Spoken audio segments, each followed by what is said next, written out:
രാഗവിമോഹിനി ഗീതാഞ്ജലി നിന്റെ നാവുണർന്നാൽ കല്ലും പൂവാകും ആവർണ ഭാവസുരാമൃതധാരയെ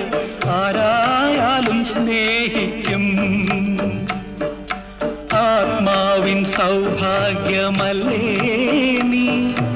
അനുരാഗ സൗരഭ്യമല്ലേ നീ അനുരാഗ സൗരഭ്യമല്ലേ നീ സ്വർണ്ണഗോപുര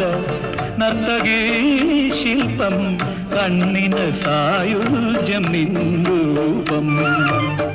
ഏതൊരു കോവിലും ദേവതയാക്കും